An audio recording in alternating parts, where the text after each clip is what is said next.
अस्सलाम वालेकुम। क्या हाल चाल है भाइयों, खैरियत है? इंटरनेट किसका नहीं चल रहा? अभी मंगवाता हूँ 4G आपके लिए, सबके लिए। क्या करोगे भाई इंटरनेट का? क्या वेदर अपडेट्स देखनी है या कोई क्रिकेट मैच चल रहा है? ऐसा तो हम कोई काम नहीं कर रहे जिसके लिए इंटरनेट चाहिए लाजमी। ऐसा ही है ना भाई? या मंगवा दूँ 4G 5G? अच्छा भाई, तो असाइनमेंट का जैसे कि बताया सवाल ने आपको कि इस तरह की चीजें भी मिल रही हैं कि गलत असाइनमेंट्स आप लोग सबमिट कर देते हैं। कोई इशू आ रहा है उसको चेक करा करें, इतना जान छुड़ाने वाला काम नहीं किया करें। जो लिंक आपने डिप्लॉय किया है तो उस पे आप जाके खुद भी टेस्ट करें पहले कि भाई असाइनमेंट चल भी रहा है या नहीं, मेरा असाइनमेंट आ भी रहा है या नहीं, आप ऐसे ही बस लिंक सबमिट कर रहे हैं। इसके अलावा ना देखें तो माशाल्लाह से काफ़ी सारे स्टूडेंट्स हैं हमारी क्लास में, तकरीबन 166। ठीक है भाई। और अगर हम असाइनमेंट्स का रेशियो देखें ना तो फर्स्ट असाइनमेंट में 43 स्टूडेंट्स हैं जो कि जिन्होंने नहीं बनाया। और दूसरे में देखें तो 70। थर्ड में देखें तो 77। और इसमें 69। तो देखें ये काफ़ी सारे स्टूडेंट्स हैं जो असाइनमेंट्स नहीं बना रहे। तो हम क्या करेंगे, नेक्स्ट क्लास तक का टाइम है आपके पास। अच्छा, मैं मुझे ना ये बड़ा इशू होता है कि अगर ये जो काउंटर है ना ये वाला इस तरह का नजर आए, तो आप इस वाले असाइन वाले सेक्शन को कम करने के दो तरीके हैं हमारे पास। वो दो तरीके कौन से हैं? एक आपके पास है कि आप सबमिट करें और ये कम होता रहे। दूसरा मेरे पास है। वो क्या है? क्लासरूम से निकालते रहें और ये कम होता रहे। ठीक है भाई, तो दोनों में से कोई एक तरीका हम करेंगे इस पर अप्लाई नेक्स्ट क्लास में। ठीक है, या तो आप पूरे हफ्ते में सारे असाइनमेंट्स कर दें, इसको जीरो कर दें, या फिर अगर ये जीरो नहीं होगा तो फिर मैं इसको नेक्स्ट क्लास में आप सबके सामने जीरो कर दूंगा। और जो एक बार क्लास से निकल गया फिर वो दोबारा से इंटर नहीं होगा। ठीक है भाई, तो ये याद रखना।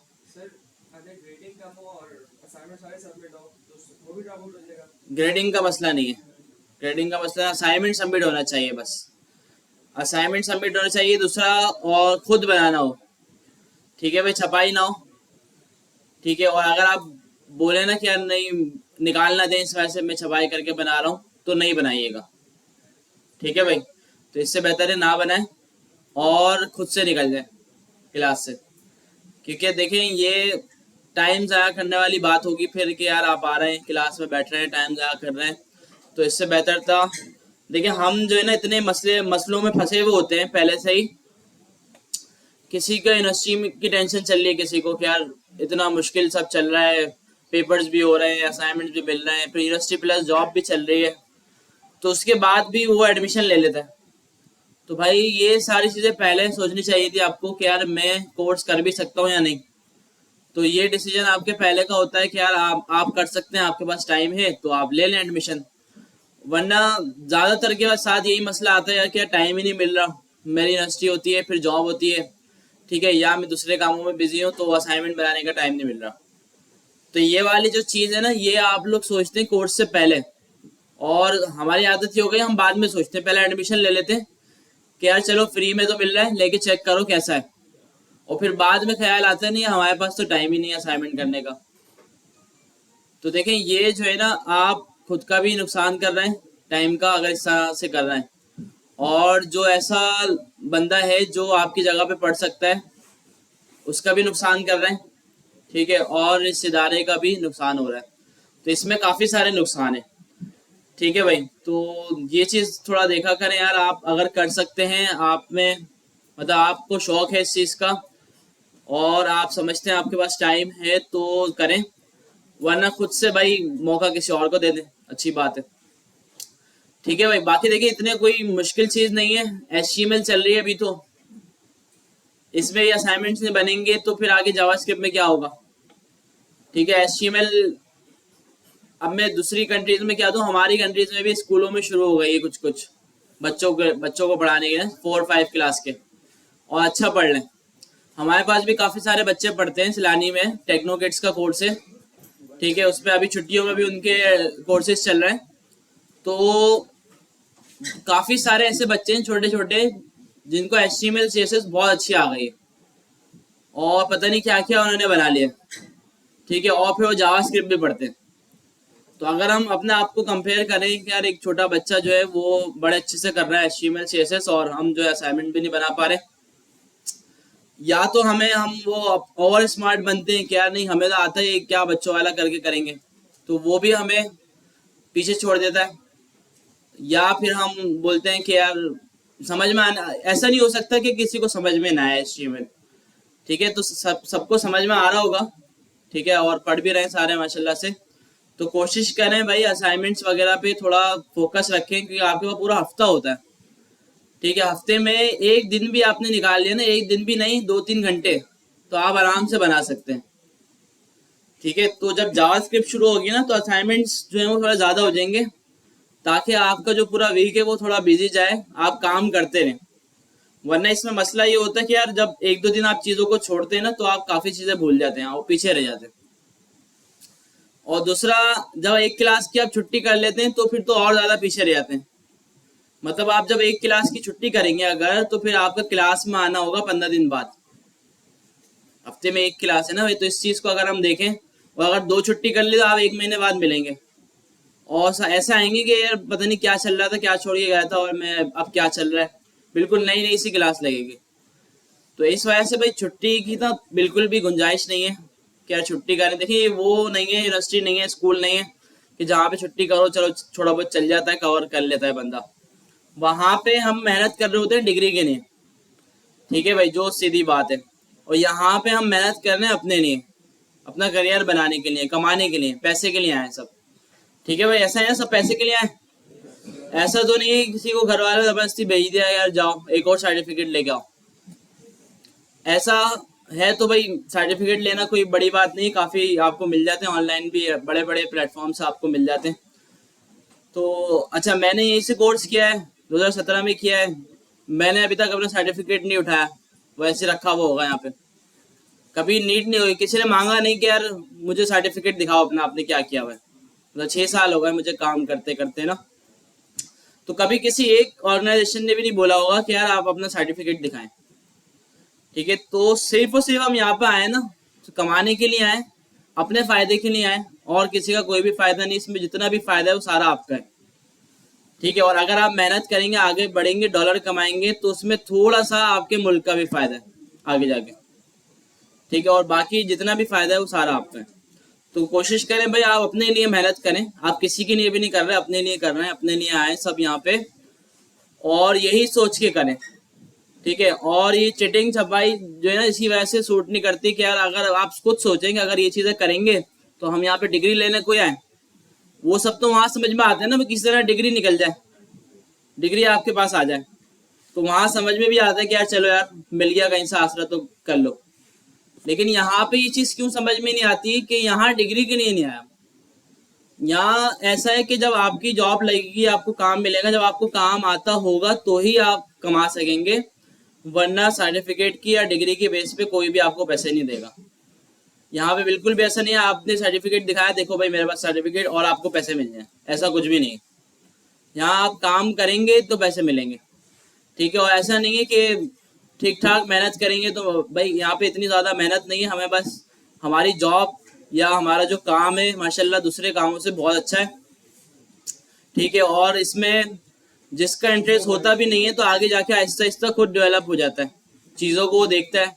टेक्नोलॉजी है ऐसी चीज़, किसी को भी आप बता देना कोई भी नई चीज़ आप देखते हैं तो आपका दिल चाहता है यार ये चीज़ मैं भी करूँ, ठीक है। तो माशाल्लाह ये फील्ड ऐसी है, और मज़ा भी आता है काम करके, ऑफिस में बैठते हैं, अच्छे माहौल में आप बैठते हैं, आराम से रिलैक्स होकर काम करते हैं, जब आपका दिल नहीं करता आप नहीं करते, सैटरडे संडे आपको ऑफ मिलता है, तो इससे अच्छा क्या काम हो सकता है मुझे बताएं।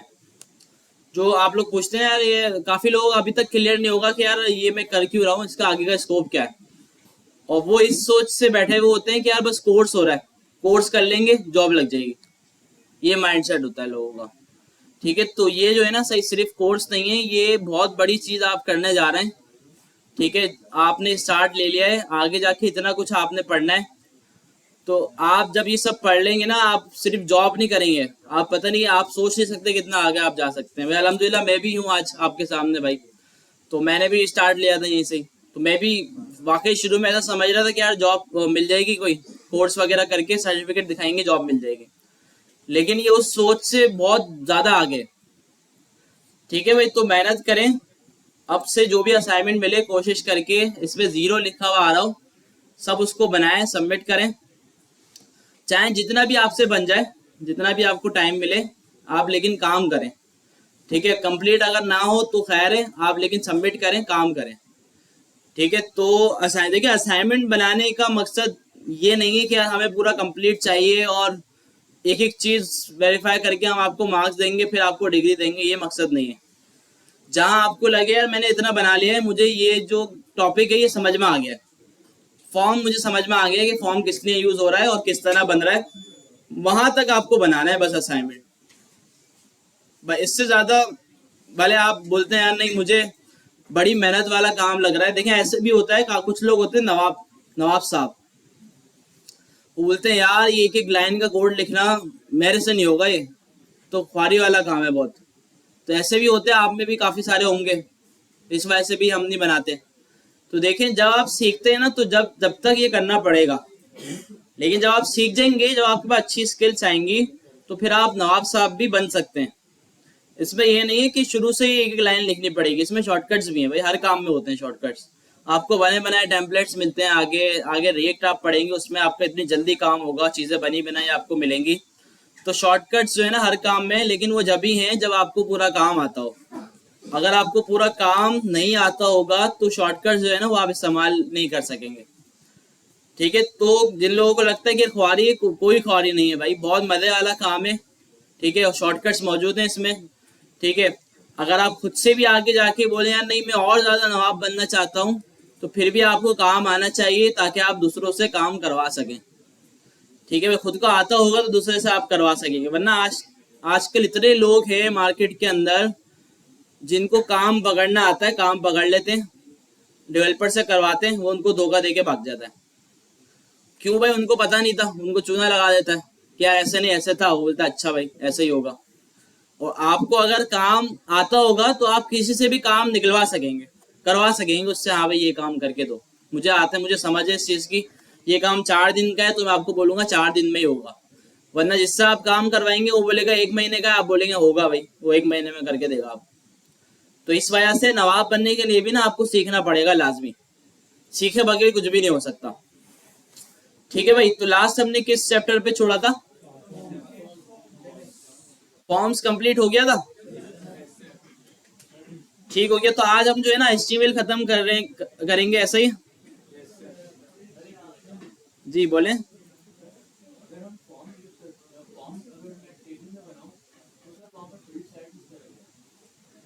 फॉर्म अगर मैं आप टेबल में बने देखिए, टेबल का तो ऑलरेडी बॉर्डर है ना, वहां पे फिर फील्ड साइड की जरूरत नहीं पड़ेगी।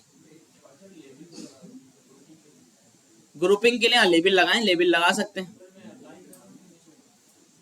लेबल किस तरह अप्लाई करना है आप?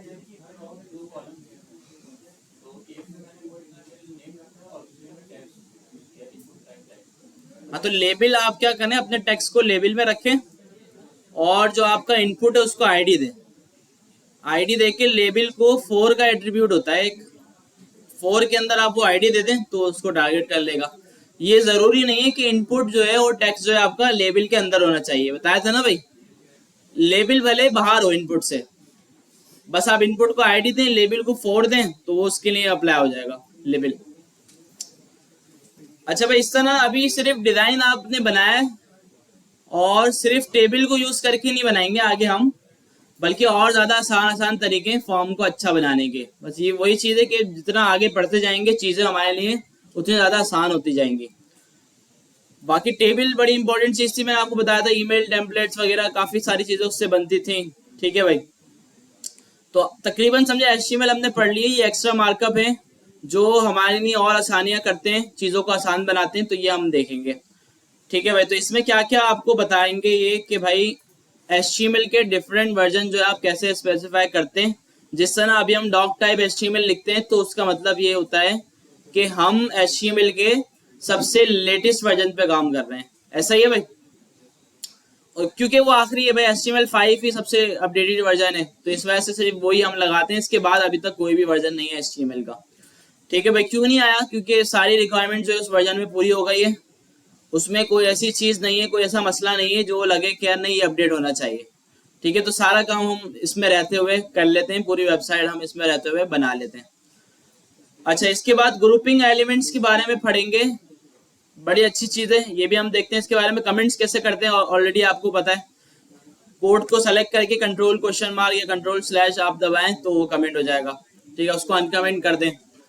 ठीक है, इसके अलावा मेटा इन्फॉर्मेशन और आई फ्रेम्स के बारे में देखेंगे। ठीक है भाई, तो ये HTML की हिस्ट्री है पूरी। HTML4 एक्स HTML 1.0, ठीक है भाई, रिलीज हुआ 2000 में।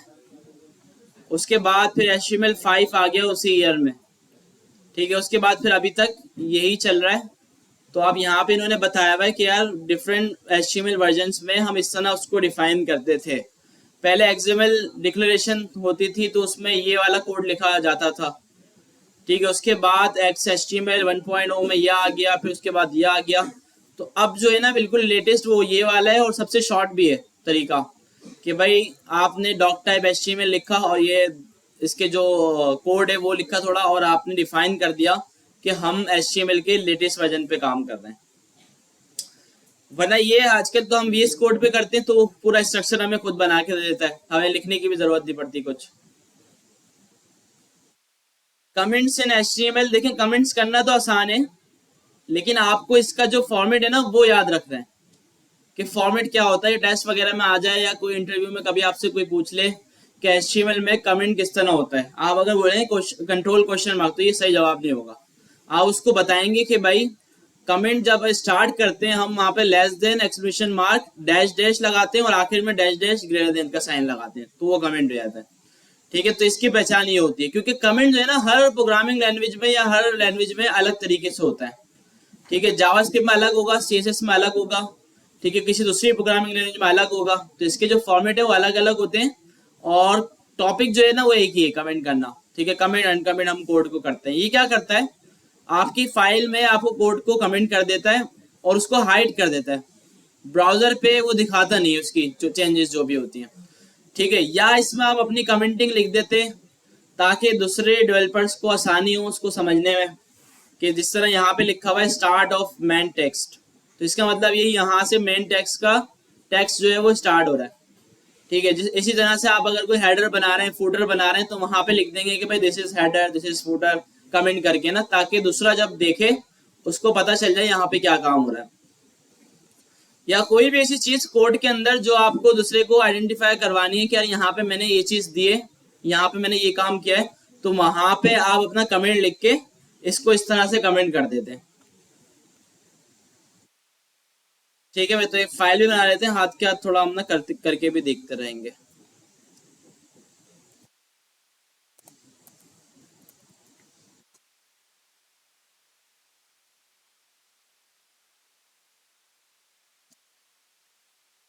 अच्छा भाई, अभी तक जितना भी पढ़ा है सब चीज में किसी को कोई मसला तो नहीं आ रहा, सब सही जा रहा है?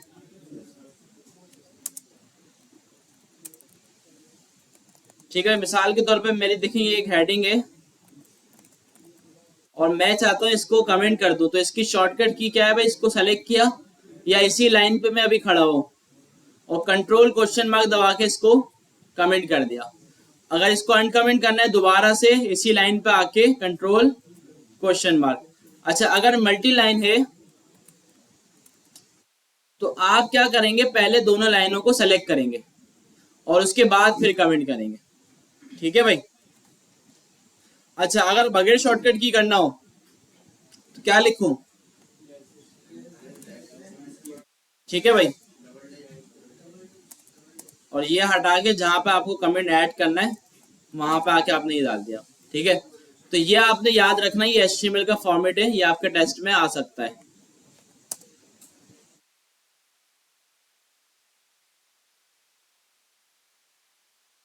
अच्छा भाई, ID एट्रीब्यूट एक हमारे पास HTML के अंदर, जो कि आपने इनपुट को भी दिया था, जो अभी मैं लेबल के बारे में आपको बता रहा था। तो ये आईडी एट्रीब्यूट ना यूनिक होता है और ये आपके एलिमेंट की आइडेंटिटी होती है। जिस तरह आपकी आइडेंटिटी आपका रोल नंबर है, ठीक है, तो जब एक रोल नंबर की अगर मैं कॉल दूं कि भाई ये रोल नंबर किसका है, तो किसी एक का होगा, ठीक है। ऐसा ना होगा कि दो दो तीन का निकले और दो तीन बोले यार हमारा है, ठीक है भाई। तो रोल नंबर आपका जो होता है वो यूनिक होता है। तो इस तरह एचटीएमएल में हम किसी भी टैग को, किसी भी एलिमेंट को आईडी दे सकते हैं जो कि यूनिक होगी, और एक एलिमेंट के पास एक आईडी होगी। जो आईडी हमने उसको दे दी अब वो किसी और को नहीं दे सकते, ठीक है भाई। तो आईडी जो है ना सिर्फ एक होती है और यूनिक होती है। तो इसको मैं मिसाल के तौर पर कुछ भी देता हूँ, इसको बोलता हूँ हेडिंग, ठीक है। तो अब इसकी जो आईडी है वो हेडिंग बन गई। तो अब पूरे एचटीएमएल में अगर मैं सर्च करूंगा यार हेडिंग की आईडी किसके पास है, तो मेरे पास ये h1 का एलिमेंट आ जाएगा। क्लियर है? अच्छा, सीएसएस में भी इसको सर्च कर सकते हैं, जावास्क्रिप्ट में भी कर सकते हैं। मतलब इस टैग की पहचान बन गया। देखिए हमारे पास जो है ना h1 का एलिमेंट एक नहीं होगा, हमारे पास h1 के एलिमेंट अनलिमिटेड हो सकते हैं, 10 हो सकते हैं, 20 हो सकते हैं, जितनी वेबसाइट में जरूरत पड़े। अब अगर हमें सीएसएस में आगे जाके या जावास्क्रिप्ट में अपनी एचटीएमएल की फाइल में ढूंढना हो हेलो वर्ल्ड वाला एलिमेंट, अब हमारे पास तो h1 काफी सारे पड़े हुए हैं। अगर हम बोलेंगे उसको कि h1 दे दो मुझे, तो सारे ले आएगा। तो हम इसको ना एक आईडी दे देते हैं ताकि ये इसकी यूनिक पहचान बन जाए, ठीक है। मिसाल के तौर पे मैं इसको बोल देता हूँ भाई माय हेडिंग, ठीक है भाई। इसको मैंने बोल दिया माय हेडिंग, तो ये इसकी एक पहचान बन गई, ठीक है। या हेडिंग 1, हेडिंग 2, हेडिंग 3 इस तरह करके हम इसको आईडी दे दें ताकि ये इसकी पहचान बन जाए, और जब भी इसको हम टारगेट करें कहीं से तो ये उस पर फिर ये एलिमेंट हमें आके मिल जाए। एक एलिमेंट को एक आप देते हैं ये। अब बिल्कुल क्लास भी होती है, क्लास ये आ गई नेक्स्ट वाले पेज पे। अच्छा, क्लास जो है ये मल्टीपल हो सकती है। जिस तरह इसको मैंने क्लास दे दी रेड, ठीक है। ये क्लास जो है ना ज्यादातर हम स्टाइलिंग के लिए इस्तेमाल करते हैं, ठीक है भाई। जिस तरह आप, जैसे मैंने रेड की क्लास दी इसको, अब मैं सीएसएस में जाऊंगा और मैं वहां पे बोलूंगा यार एचटीएमएल में जिसके पास रेड की क्लास है उसको सेलेक्ट कर लो। क्लास जो है ना वो हम सेम क्लास मल्टीपल एलिमेंट्स को दे सकते हैं, ठीक है भाई, लेकिन सेम आईडी मल्टीपल एलिमेंट्स को नहीं दे सकते, ठीक है। जिस तरह मैंने एक और हेडिंग बना दी भाई h2, और इसको भी आके मैंने class they the same red, ठीक है भाई। तो दोनों के पास एक क्लास है। अब इन दोनों का ना एक ग्रुप बन गया। अब जिस तरह मैं बोलूं यार हमारी क्लास क्या है 224 वीकेंड, अब ये हम सबका ग्रुप बना हुआ है, हम सब एक क्लास में। तो इस तरह काफी सारे एचटीएमएल के एलिमेंट्स को भी सेम क्लास देके उनका ग्रुप बना देते हैं, ठीक है। और जब हम उस क्लास को टारगेट करते हैं तो उसमें सारे एलिमेंट टारगेट हो जाते हैं एक साथ, ठीक है। जिस तरह मैं अभी बोलूं यार वेब एंड मोबाइल वीकेंड 224 वाले कौन से, आप बोलेंगे भाई हम सब है, क्योंकि आप सब एक ही क्लास में, एक ही ग्रुप में जी। वो अभी सीएसएस आती है तो बताते हैं, ठीक है। अभी सीएसएस पे जब जाएंगे फिर होगा वो सही है। अभी हम एचटीएमएल में रहते हुए सिर्फ ये समझ रहे हैं कि यार आईडी क्या है और क्लास क्या है। अच्छा भाई, ब्लॉक एलिमेंट्स कौन से होते हैं हमारे पास एचटीएमएल में?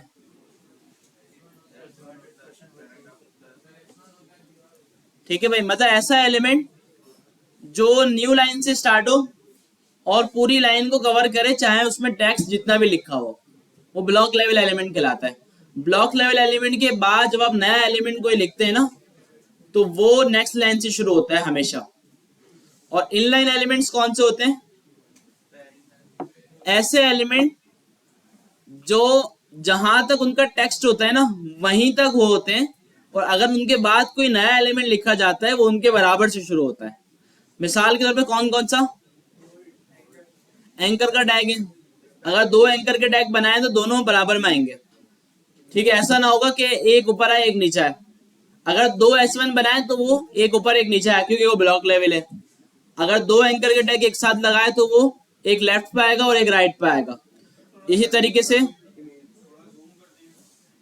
तरीके से भाई के हमारे पास ए का टैग है, बोल्ड का टैग है, एम का टैग है, आईएमजी का टैग है, ठीक है। तो इस तरह कुछ एलिमेंट्स हमारे पास हैं जो इनलाइन एलिमेंट्स हैं।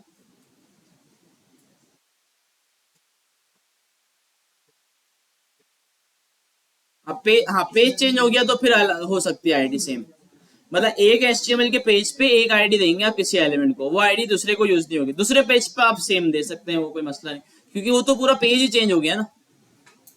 अच्छा भाई, grouping text and elements in a block, इसका फायदा क्या होता है कि अगर हम अपना एक HTML का पेज है जो कि बहुत बड़ा हमने बना दिया है और जिसमें काफी सारा डेटा है, मतलब हेडर भी है उसमें, फुटर भी है उसमें, साइड बार भी है उसमें, स्लाइडर भी है उसमें, आइटम्स भी शो हो रहे हैं, प्रोडक्ट्स वगैरह, ठीक है। तो इतना सारा हमने कोड लिख दिया और वेबसाइट अच्छी चल रही है, सब अच्छा है। अच्छा, जब हमने वो कोड किसी और को दिया तो उसको वो कोड लगेगा कचरा। क्यों लगेगा? वो बोलेगा भाई मुझे तो कुछ समझ में ही नहीं आ रहा, कौन सा हेडर है, कौन सा फुटर है, कहाँ पे आपने क्या बनाया, ये तो सारे मिक्सअप हुए हैं एलिमेंट्स। तो इस चीज से बचने के लिए हम क्या करते हैं, ग्रुपिंग बनाते हैं एलिमेंट्स की। यार मैं एक ग्रुप बना रहा हूँ, इस ग्रुप के अंदर सारे एलिमेंट्स हेडर से रिलेटेड है। मैं एक ग्रुप बना रहा हूँ फुटर, उसके अंदर सारे एलिमेंट्स फुटर से रिलेटेड है, ठीक है। तो वो ग्रुप कैसे बनता है? डिव को यूज करके। डिव जो है एक कंटेनर का काम करता है कि भाई आपने डिव बनाया और डिव के अंदर जितने भी एलिमेंट्स आपने रखना है वो सारे रख दिए। डिव का इम्पैक्ट कुछ भी नहीं आएगा, इसका कोई रिजल्ट कुछ भी नहीं आएगा, ये बस सिर्फ ये कंटेनर बनाने के लिए यूज होता है कि आप एक ग्रुप बनाएं और इसके अंदर जितने भी एलिमेंट्स रखना चाहें आप रख दें। इसी तरह आप फूटर बनाएं, साइड बार बनाएं, तो सब पे एक एक डिव बनाएं और फिर काम स्टार्ट करें, ठीक है। और अगर आप डायरेक्टली करेंगे तो सारे एलिमेंट मिक्स हुए होंगे, ठीक है भाई, समझ में आया डिव? तो डिव का इस्तेमाल आप देखेंगे वेबसाइट्स में ज्यादा से ज्यादा हुआ होता है, ठीक है, बहुत ज्यादा हुआ होता है। इसका एक और फायदा भी ये होता है कि अगर ये दो एलिमेंट है या तीन या चार जितने भी हैं, मुझे तीनों को अलग अलग स्टाइल देना है CSS में। मैं बोलता हूँ यार H1 का कलर रेड हो जाए, H2 का कलर ब्लू हो जाए और H3 का कलर ग्रीन हो जाए। तो अब मैं क्या, तीनों को मुझे टारगेट करना पड़ेगा एक एक करके, या तो तीनों को क्लास दूंगा और तीनों को मुझे सेलेक्ट करना पड़ेगा कि यार ये तीनों एलिमेंट टारगेट हो और तीनों पे स्टाइल अप्लाई हो जाए। अच्छा, अगर ये ग्रुप में बने हुए होंगे ना इस तरह, अगर मैंने इनको एक ग्रुप में रख दिया HTML के अंदर, सॉरी डिव के अंदर, ठीक है भाई, तो अब मैं क्या करूंगा, इनका जो ग्रुप है ये डिव, इसका जो पेरेंट है इसको टारगेट करूंगा CSS में और इसके थ्रू मैं तीनों को टारगेट कर लूंगा। तो इसका ये भी फायदा है कि तीनों को अलग अलग टारगेट से करने से अच्छा इसके उसको करें पेरेंट को और फिर इसके जरिए तीनों को स्टाइल दे दें, ठीक है। तो ये काम भी होता है। अभी आप देखेंगे CSS जब शुरू करेंगे कि ये काम कैसे होता है, तो उसमें भी आसानी होती है। तो उस टाइम पे एक बार फिर मैं आपको ये बता दूंगा थोड़ा। अच्छा, अगर आपको ग्रुपिंग करनी है टेक्स्ट की और इनलाइन चाहिए, डिव जो है ना ये ब्लॉक लेवल है, अगर आप एक डिव बना देंगे और जब आप दूसरा डिव नीचे बनाएंगे तो ये न्यू लाइन से शुरू होगा, क्योंकि इसका जो बिहेवियर है वो ब्लॉक लेवल है। अगर आप इनलाइन ग्रुपिंग करना चाहते हैं, ठीक है, तो उसके लिए इस्तेमाल होगा स्पैन। ये क्या करता है, अब मैं बोलता हूं मेरे पास हेलो वर्ल्ड लिखा हुआ है, हेलो का कलर ब्लू हो जाए और वर्ल्ड का कलर रेड हो जाए, जबकि ये टेक्स्ट पूरा एक ही है, अप्लाई होगा तो पूरे पे होगा। तो मैं क्या करूंगा, वर्ल्ड को एक अलग ग्रुप में रख दूंगा। तो इसके लिए मुझे इनलाइन ग्रुपिंग चाहिए होगी ताकि लाइन चेंज ना हो, सेम लाइन में भी रहे और ग्रुप भी बन जाए। तो मैं क्या करूंगा, इस वर्ल्ड को स्पैन के अंदर रख दूंगा, ठीक है। तो ये इसका ग्रुप बन गया। अच्छा, आप चला के देखेंगे ना कुछ फर्क नहीं पड़ेगा, जैसा था वैसे ही आपको नजर आएगा, लेकिन बस इसने वर्ल्ड को एक ग्रुप में रख दिया। अब मैं इसके इस ग्रुप को टारगेट करूंगा स्पैन को और इसको जो भी मर्जी चाहे स्टाइल दे दूंगा दोनों को अलग अलग। तो डिव जो है वो ब्लॉक लेवल है, element block block block level grouping करता है और स्पैन जो है वो इनलाइन, ठीक है, किसी भी टेक्स्ट वगैरह को आप कर सकते हैं स्पैन से। अच्छा भाई, आई फ्रेम्स ये बहुत बहुत अच्छी चीज है। इसका फायदा ये होता है कि यार हम किसी दूसरी वेबसाइट के किसी सेक्शन को, किसी पार्ट को अपनी वेबसाइट में हम शो करवा सकते हैं, लेकिन हर वेबसाइट को नहीं। कुछ ऐसी वेबसाइट्स भी होती हैं जिसने अलाउ नहीं किया हुआ होता कि आप उनकी वेबसाइट को अपनी वेबसाइट में शो करवा सकें, ठीक है भाई। तो आई फ्रेम ये काम करता है कि आई फ्रेम को आप यूआरएल देते हैं कि यार ये एक वेबसाइट का यूआरएल है, इसको मेरी वेबसाइट के अंदर इम्बेड करके शो करवा दो, ठीक है भाई, लेकिन वो होगी कोई और वेबसाइट। तो इस तरह से भाई हर वेबसाइट को हम इसमें नहीं कर सकते। जो वेबसाइट ये अलाउ करती है ना कि भाई हमारी वेबसाइट को आप अपनी वेबसाइट में शो करवा लें, तो ये आई फ्रेम भी आपको खुद प्रोवाइड करती है वो वेबसाइट। ठीक है, अब इसमें हम ज्यादातर क्या काम करते हैं, हम इसमें या तो गूगल मैप शो करवा देते हैं आई फ्रेम के अंदर, ताकि मैप आ जाए, जो भी हमारी वेबसाइट के विजिटर्स हैं उनको हमारी लोकेशन पता चल जाए क्या है गूगल मैप के ऊपर। या हम आई फ्रेम को वीडियो के लिए इस्तेमाल करते हैं कि भाई वीडियो हमने यूट्यूब पे अपलोड की और वो यूट्यूब वाली वीडियो हमने अपनी वेबसाइट में शो करवा ली। इसका फायदा ये होता है कि अगर यूट्यूब के अलावा कोई वीडियो लगाए ना, वीडियो प्लेयर अगर लगाए हम HTML वगैरह का, तो वो बहुत ही हेवी होता है। अगर आप देखें यूट्यूब के अलावा कोई आप वीडियो प्लेयर आप यूज करें तो वो कितना स्लो चलेगा, ठीक है भाई, और इतना टाइम लगेगा उसको पूरा चलने में। और यूट्यूब का आप देखें अगर, तो आपको अगर इंटरनेट बड़ा स्लो हो फिर भी वो चला देता है, भले उसकी क्वालिटी बिल्कुल डाउन कर दे लेकिन उसको चला देता है वो।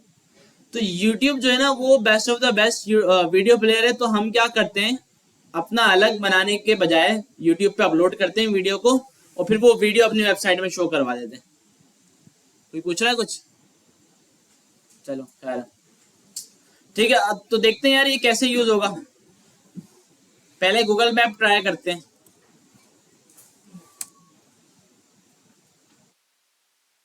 अच्छा भाई, पूरे गूगल मैप पे कोई भी लोकेशन आप शो करवा सकते हैं अपने पास। अब जैसे मैं अपनी करंट लोकेशन देखूं कि भाई क्या है, ठीक है, तो ये देखिए इसने पूरा कराची दिखा दिया, जबकि हम कहाँ बैठे हुए हैं,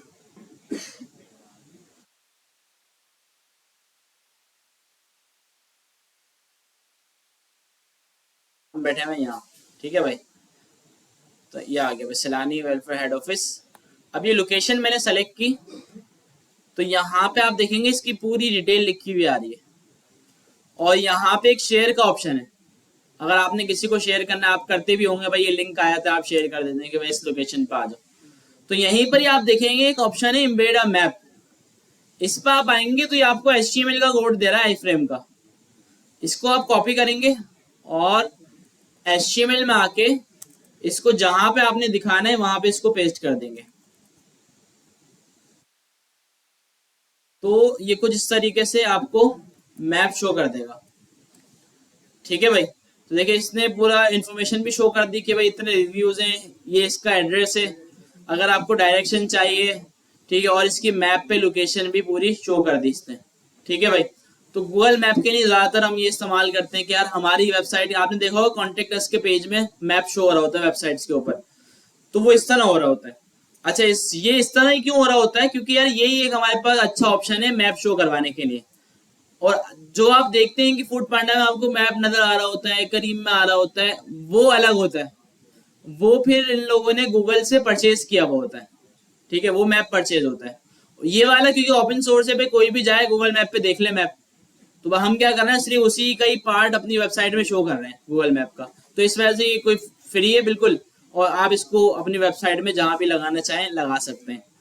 इसका लोड टाइम भी बड़ा अच्छा होता है, जैसे आप अपनी आपकी वेबसाइट लोड होती है ये शो हो जाता है आपको फौरन, इतना ज्यादा टाइम भी नहीं लेता कि लोड होने में टाइम ले रहा है वगैरह वगैरह। ठीक है, अच्छा अगर आपको इसका साइज मैनेज करना हो तो जिस तरह इमेज के अंदर हाइट और विड्थ का एट्रीब्यूट था इसमें भी मौजूद है, देखें विड्थ और हाइट। तो यहाँ पे इसको आप हाइट को अगर बढ़ाना चाहें या विड्थ को कम करना चाहें तो ये आप जो है बड़े आराम से इसको, देखें मैंने 200 बाय 200 कर दिया तो इसने बिल्कुल ही उसको छोटा कर दिया। ठीक है, अब अपनी रिक्वायरमेंट के हिसाब से आप जो भी इसका साइज रखना चाहें वो आराम से रख सकते हैं। इसमें काफी सारे और भी एट्रीब्यूट आपको नजर आ रहे हैं। ये इसमें थोड़ी सी इसने CSS लगाई हुई है। ठीक है, ये कैसे लगती है ये हम अभी देखेंगे जब CSS स्टार्ट करते हैं। इसके अलावा ये अलाउ फुल स्क्रीन लोडिंग, तो ये कुछ एट्रीब्यूट होते हैं जो आई फ्रेम के होते हैं। ठीक है भाई, जैसे लोडिंग लेजी क्या किया हुआ है कि यार लोड हो रहा हो तो यूजर को पता चले यार ये लोड हो रहा है आई फ्रेम। अच्छा, इसके अलावा कुछ ऐसे एट्रीब्यूट होते हैं जो उस प्लेटफॉर्म ने इसमें ऐड किए हुए होते हैं जिससे आप ये यूज कर रहे हैं, ताकि वो इसको आइडेंटिफाई कर सके या अपने पास उसने जो भी कॉन्फ़िगरेशन करनी है वो कर सके। ठीक है भाई, आई फ्रेम के बाद 2 3 4 हैं एट्रीब्यूट, देखें जो बुक में भी मेंशन होंगे मेरे ख्याल से। SRC सोर्स में तो आप उसका URL देंगे जिसका आपने आई फ्रेम दिखाना है। हाइट और विड्थ से आप उसका साइज कंट्रोल करेंगे। इसके अलावा स्क्रॉलिंग वगैरह आप इसमें दे सकते हैं। ठीक है, तो ये वही वाला सीन है कि अगर आपकी हाइट ऐसी छोटी हो और आपने स्क्रॉल का ऑप्शन देना हो कि स्क्रॉल करके वो पूरी डिटेल देख सके। फ्रेम बॉर्डर जो है इसकी चारों तरफ जो है फ्रेम बॉर्डर ऐड हो जाता है, लेकिन ये बोल रहा है कि the frame border attribute will not be supported in HTML5। ये सारे जो एट्रीब्यूट थे ना ये थोड़ा सा ओल्ड हो गए, पहले यूज होते थे। अब जो है हमारे पास इतना अच्छा आ गया है कि भाई गूगल का अगर हमें यूज करना है तो वो पूरा आई फ्रेम हमें बना के दे देता है। इसी तरह यूट्यूब वीडियो हमें लगानी है तो वो हमारे को पूरा आई फ्रेम बना के दे देता है। ठीक है, तो अब इन चीजों की हमें जरूरत ही नहीं है कि यार हम ये इतनी डिटेल में जाएं, बल्कि हमें बना बनाया अच्छा आई फ्रेम मिल जाता है। और सिर्फ हम उसको क्या करते हैं कि हाइट दी, विड्थ दी और रिक्वायरमेंट के हिसाब से वेबसाइट में कहाँ भी हमें उसको दिखाना है वहां पे हमने उसको दिखा दिया। क्लियर है भैया? अच्छा, अब YouTube वीडियो भी देख लेते हैं एक के किस तरह से लगती है इसमें। ठीक है, तो एक काम हम करते हैं, सर्च करते हैं गूगल पे। क्या सर्च करें? कुछ उल्टा सीधा ना है तो हम करते हैं कार्टून। ठीक है भाई, टॉम एंड जेरी, ये दिखाएंगे आपको। सही है भाई।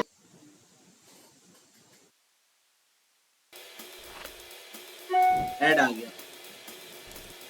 अच्छा, तो इसमें क्या होगा भाई कि आप देखिए यहाँ पे भी शेयर का ऑप्शन आपको नजर आ रहा है। इसमें आएंगे आप और इसमें भी देखिए इम्बेड का, भाई कहीं पर भी इम्बेड का ऑप्शन नजर आया आपको किसी वेबसाइट में, जो वेबसाइट आपको प्रोवाइड कर रही है, और वहां पे आई फ्रेम है, तो आप समझ जाए कि यार ये अलाउ कर रही है कि यार इसको आप अपनी वेबसाइट में यूज कर लो। देखिए मैंने इसको कॉपी किया पूरे कोड को, और यहाँ पे आके मैंने इसको पेस्ट कर दिया। ठीक है, मैंने इसको चलाया तो यहाँ पे देखिए मेरे पास वो YouTube की वीडियो शो हो गई। यहाँ पे ये चलेगी भी। इसके आप कंट्रोल्स भी यूज कर सकते हैं कि भाई वॉल्यूम अप डाउन कर दें, या जो भी आपने करना है। YouTube में जो जो ऑप्शन होते हैं सारे आपको यहाँ पे मिल जाएंगे। ठीक है भाई। अच्छा, अब इसमें भी देखिए कुछ एट्रीब्यूट दिए हुए आई फ्रेम में। अलाउ फुल स्क्रीन दिया हुआ है तो आप इसमें फुल स्क्रीन कर सकते हैं। ठीक है, अगर आप अलाउ फुल स्क्रीन हटा दें तो मेरे ख्याल से आप इसको फुल स्क्रीन नहीं कर सकेंगे। ठीक है, देखिए अब इसने ना ऑप्शन ये देखिए डिसेबल कर दिया वाला, फुल स्क्रीन वाला। ठीक है, तो इस तरह कुछ एट्रीब्यूट होते हैं जो प्लेटफॉर्म ने खुद ऐड किए हुए होते हैं इसके ऊपर, और वो इससे इसको आइडेंटिफाई कर रहा होता है कि यार अलाउ फुल स्क्रीन करनी है या नहीं करनी, तो ये इस एट्रीब्यूट से वो देख रहा होता है। तो आपने देखा होगा काफी जगहों पे, काफी वेबसाइट पे इस तरह यूट्यूब की वीडियोस शो हो रही होती है।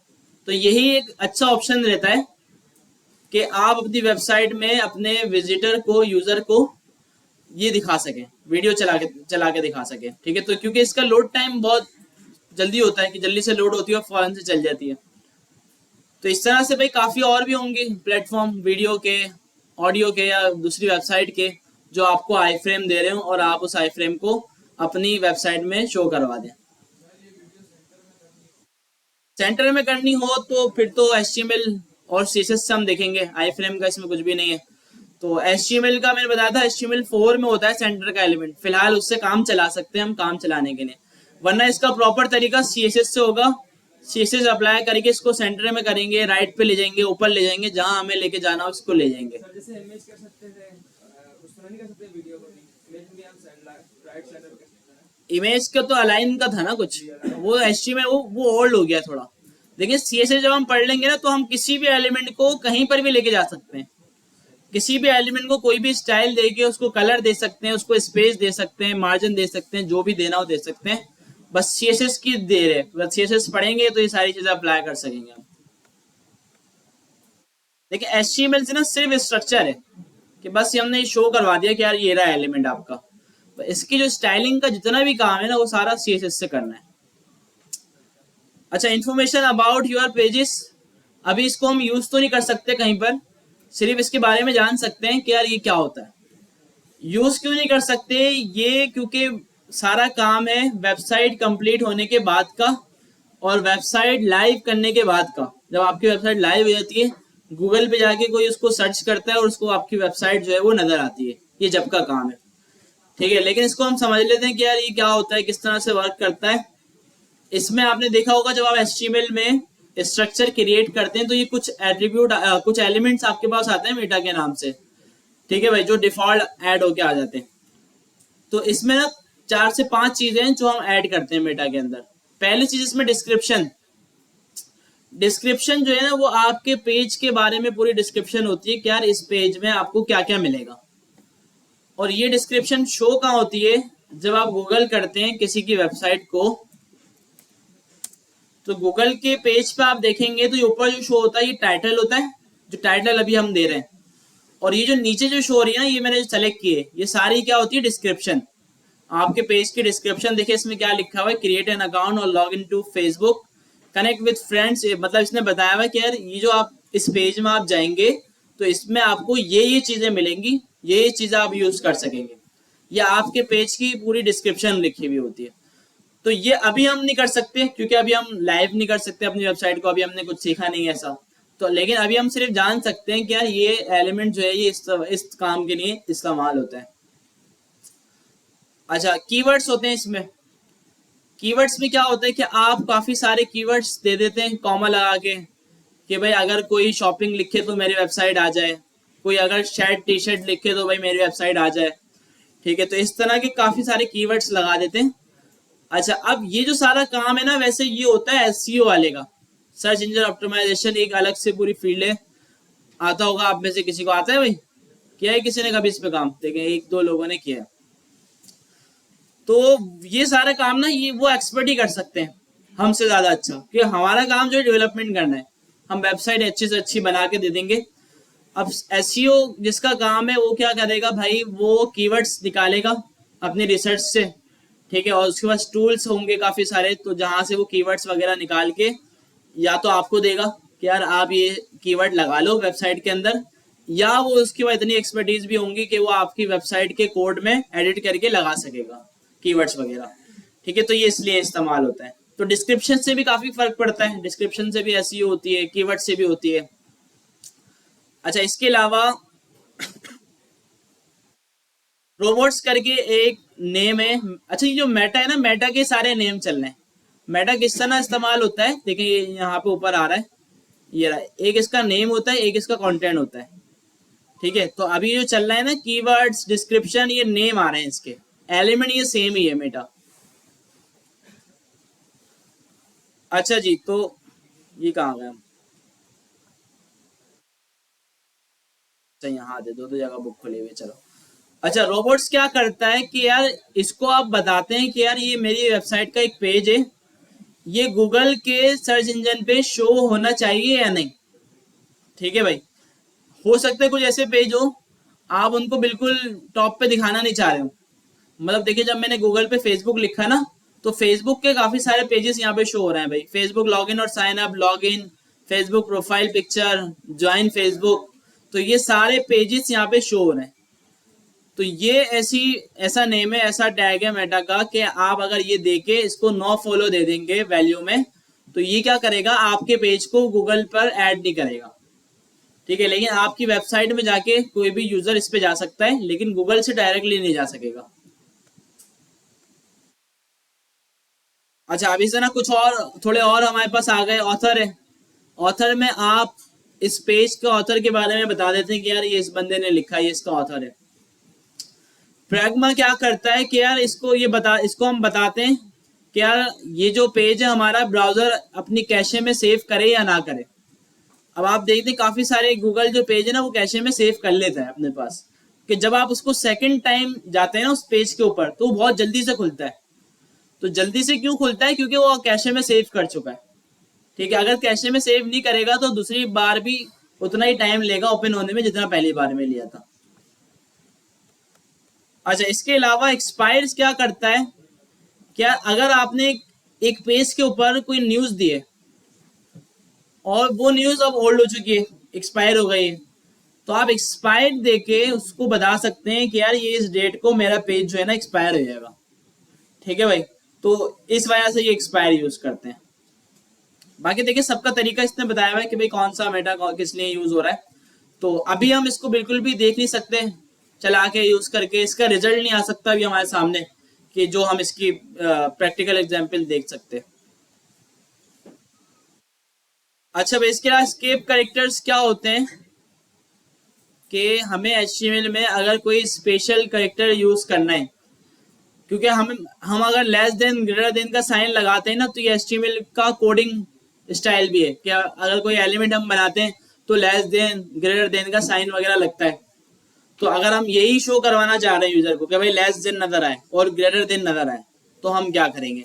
तो हम इस तरह नहीं करेंगे, क्योंकि ये बैड प्रैक्टिस है कि अगर यहाँ पे मुझे SMIT के बाद ग्रेटर देन दिखाना है तो इस तरह नहीं दिखाएंगे हम किस तरह दिखाएंगे? हम इसका ये एस्केप कैरेक्टर का कोड यूज करेंगे, ठीक है, इस तरह से।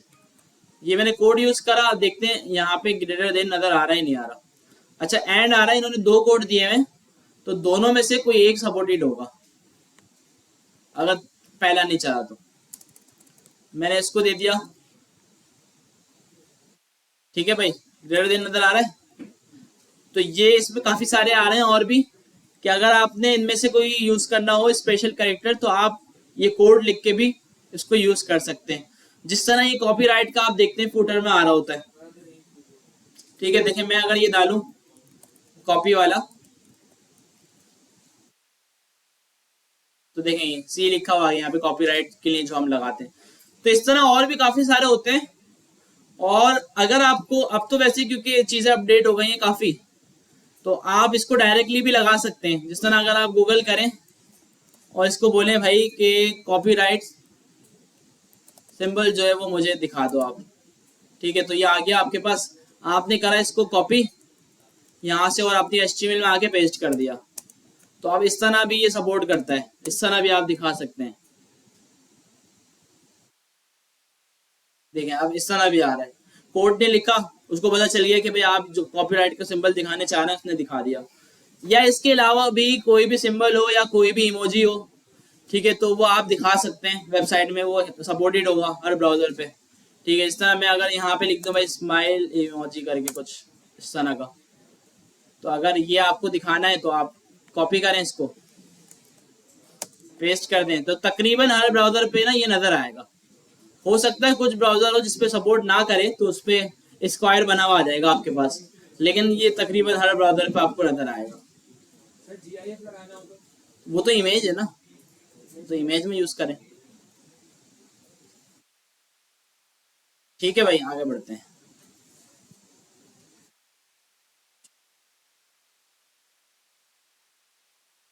अच्छा भाई, बच्चे सो गए? खुद सो गए बच्चे भाई, सारी थ्योरी चल रही है। तो एक्सरसाइज कर लेते हैं जल्दी से भाई, ताकि सब जाग जाएं। ठीक है भाई, तो शुरू करते हैं। 10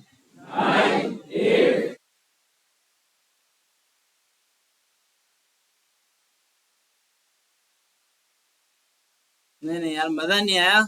सबने नहीं काउंटिंग की, सारे करेंगे और बिल्कुल तेज आवाज में करेंगे, ताकि इसका जो मकसद है वो पूरा हो। जो सो रहा हो आवाज सुन के जाग जाए। ठीक है भाई, 10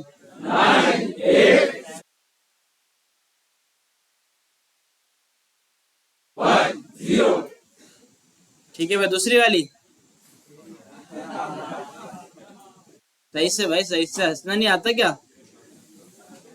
हंसो। सही भाई, आप सब जाग का एक्टिव होगा सब माशाल्लाह से। तो अभी ये वाला चैप्टर भी पूरा थ्योरी है, ठीक है, और इसमें इतना ज्यादा कुछ नहीं है, थोड़ा सा ही है, तो देख लेते हैं। और उसके बाद फिर सीरीज शुरू है। अच्छा भाई, इसमें क्या है? अच्छा, ये चैप्टर ना वैसे ज्यादातर स्किप कर देते हैं, लेकिन इसमें इतना कोई बड़ा कुछ नहीं है, तो थोड़ा सा ही कुछ है, तो मैं बता देता हूँ आपको भाई। इसमें जो काम की चीज है ना हमारे अभी, वो ऑडियो है बस। ऑडियो अच्छी है, HTML की ऑडियो हम यूज कर लेते हैं। बाकी फ्लैश जो है ये पुराने जमाने का हो गया थोड़ा, ठीक है भाई। शायद आपने इंस्टॉल किया हो कभी अपने पीसी में, जहाँ गेम वेम खेलते हो वेब पे। किया है कभी किसी ने? कि पहले जब हम ऑनलाइन गेम्स खेलते थे और लिखा हुआ आता था कि भाई फ्लैश प्लेयर इंस्टॉल नहीं है आपके पास, पहले वो इंस्टॉल करो फिर चलाना। तो ये वही वाली चीज है। अच्छा, इसके बाद वीडियो प्लेयर HTML दे रहा है आपको, लेकिन ये इतना कोई हेवी है। अगर आप इसमें छोटी सी भी वीडियो देते हैं ना, ये इतना लोड होने में टाइम लेगा कि आप बोलेंगे यार ये यूज ही ना करें। इससे बेहतर हम यूट्यूब की वीडियो यूज करें, वो बहुत जल्दी लोड होगी। ऑडियो भी इसका लोड तो देर से होता है, लेकिन अच्छा है थोड़ा, तो इस वजह से हम ऑडियो को सिर्फ यूज कर लेते हैं। ठीक है, तो ये कुछ एग्जाम्पल शुरू में फ्लैश के देंगे। फ्लैश की फाइल टाइप वगैरह ये आपको बता रहे हैं कि क्या होती थी। और ये क्या बोल रहा है कि भाई since 2005 number of factors have mean that fewer websites are written in flash और even use elements of flash. तो 2005 की बात बता रहे हैं आपको। अच्छा भाई timeline flash video and audio.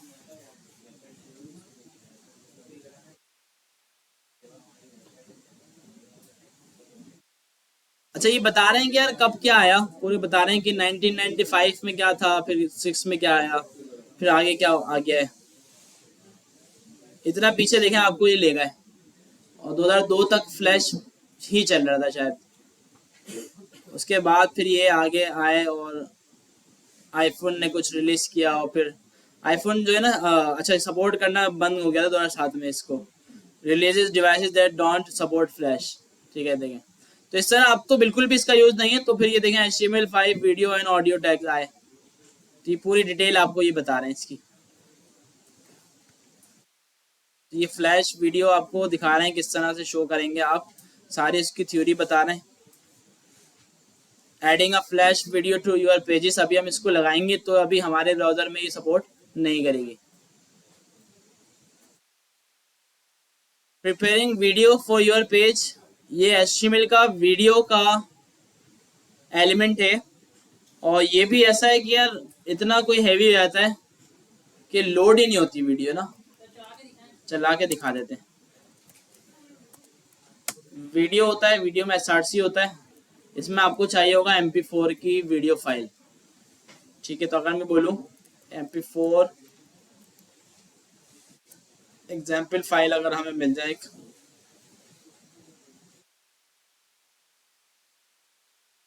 तो उम्मीद है कुछ अच्छा ही आएगा इस पे।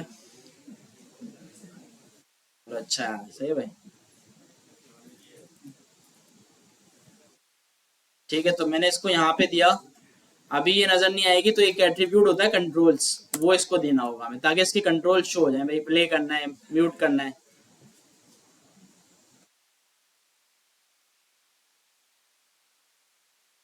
देखें भाई आ गई और ये प्ले हो गई।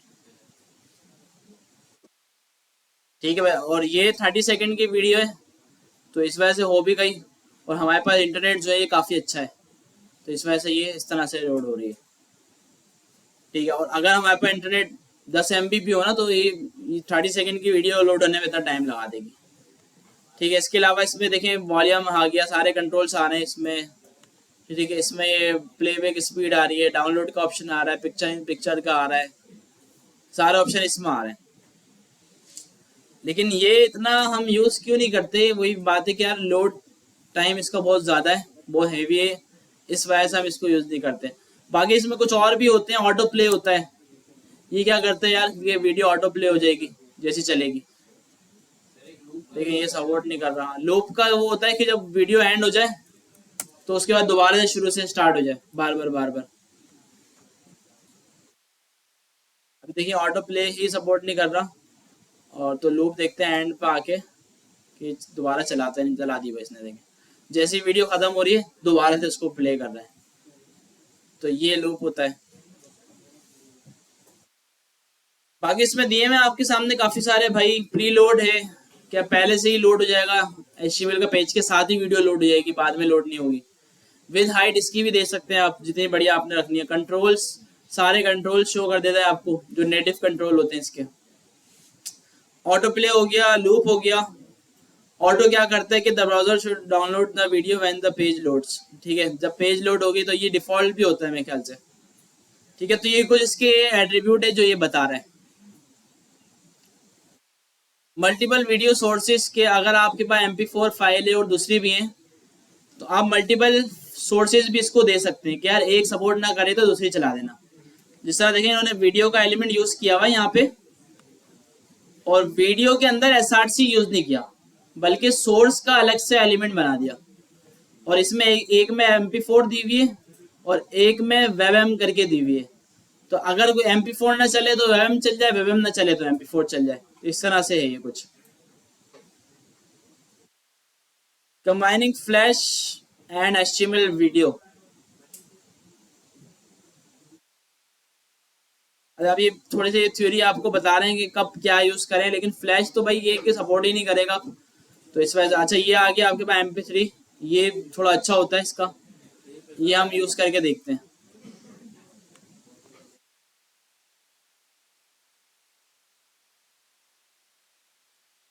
जिस तरह वीडियो यूज की ना, सेम इतना ऑडियो भी है।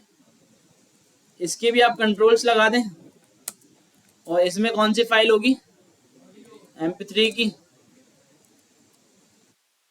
ये आप कोई उठाएं इंटरनेट से। अच्छा ये जो मैंने लिंक से लगाया ना, आपका या तो URL हो या डाउनलोड कर लें, वही इमेज वाली बात है कि भाई या तो लिंक दे दें या फिर उसको डाउनलोड करके लगा लें।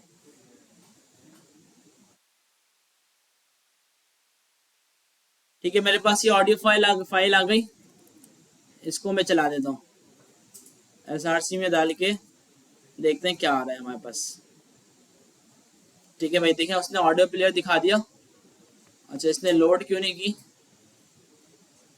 रीलोड करते हैं। मेरे ख्याल से URL हमने पहले से उठा लिया था।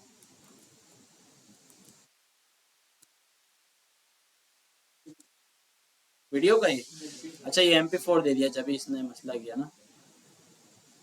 MP4 ऑडियो तो अभी तो लगाई थी, कहाँ गई, क्लोज कर दिया। चलो यार ठीक है भाई, MP3 का कॉपी कर लिया और यहाँ पे आके ऑडियो पे MP3 लगा दिया, रीलोड किया। देखिए इसने प्ले का ऑप्शन दे दिया, जैसे मैंने प्ले किया प्ले हो गया। आवाज आ रही है, क्यों नहीं आ रही भाई, अच्छा म्यूट है। ए भाई ऑडियो चल रही है। आप ये भी कर सकते हैं, जिस तरह आप कोई वेबसाइट खोलते हैं और उसमें साउंड चल रहा होता है पीछे बैकग्राउंड पे, तो आप ऑडियो चलाएं यही वाली सेम, और CSS से इसको हाइड कर दें, तो सिर्फ आवाज आ रही होगी यूजर को। तो इसको भी ऑटो प्ले वगैरह कर सकते हैं भाई, कि भाई जैसी पेज लोड हो ये ऑटो प्ले हो जाए। ये ऑटो प्ले पता नहीं इस पे सपोर्ट क्यों नहीं कर रहा है, मोजिला पे करेगा। मोजिला हमारे पास पता नहीं है या नहीं, कुछ और खोल लें, माइक्रोसॉफ्ट एज नहीं चलेगा।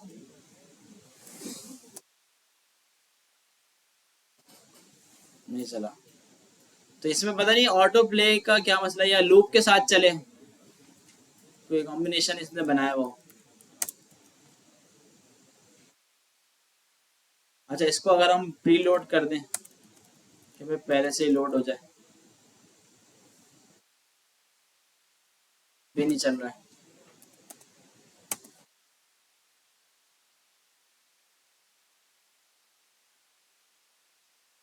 ठीक है, मतलब कुछ ना कुछ इसका होगा जो उसमें आप सपोर्टेड होगा।